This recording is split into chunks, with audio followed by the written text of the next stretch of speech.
Hey class, it's Ashley Tharp, and today I'm going to be talking about 4 components of the MSE. That's mood, affect, thought process, and thought content. So I'm just going to quickly or kind of simply go over these portions. If you want more detail, that it will be in the paper that I'm submitting with this video. So please feel free to check that out.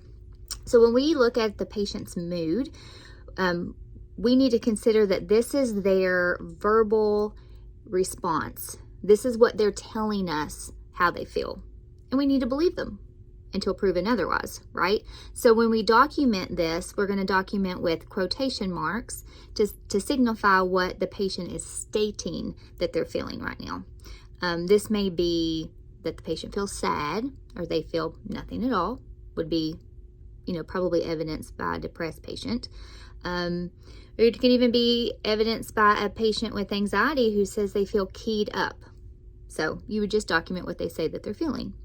Moving on to affect, this is the provider's objective summation of the patient's emotional responses.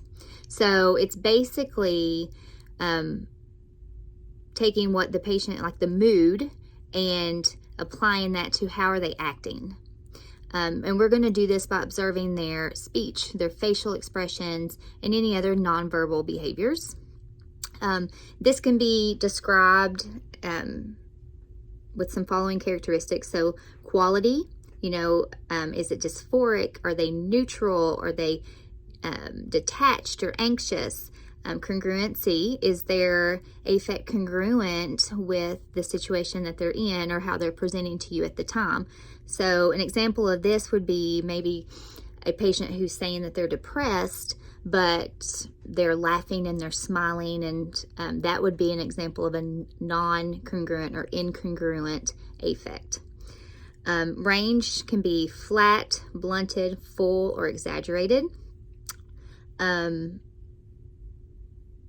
Appropriateness to situation. This could be just simply assessing the range of emotional response at the time. Is it appropriate or not?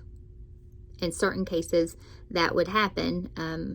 I think our book used the example of a patient who is at a funeral and they are hysterically laughing. That would be inappropriate for that time.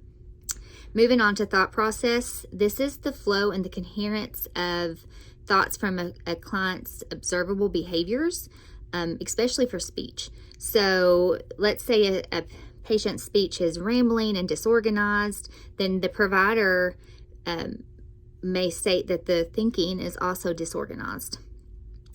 So when we talk about thought process, we want to discuss normal thought process, and this is described as linear or goal directed.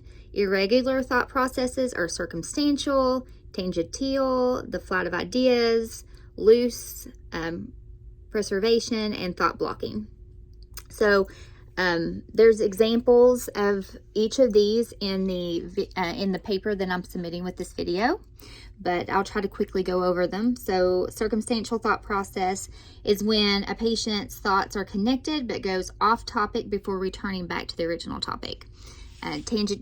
Tangential thought process is when the patient goes off topic but does not return to the original topic. Flight ideas is a type of thought process that's very similar to tangential, that the thoughts go off topic, but the connection between the thoughts is very less obvious and more difficult for the listener to follow. In loose, disorganized thought process, there's no connection between the thoughts and no train of thought to follow. Preservation, or the type of thought process where no matter the topic or question, the patient always goes back to the same subject. Thought blocking is often seen in psychosis, and it's when a patient has interruptions in their thoughts and it makes them difficult to start or finish a thought.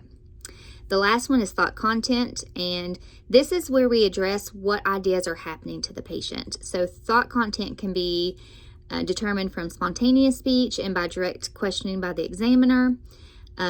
We would use examples of this when we ask a patient, do you hear or see anything that other people don't hear or see?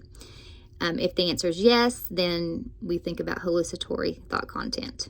We also want to observe for obsessive thought content, compulsive thought content, delusions, and paranoia.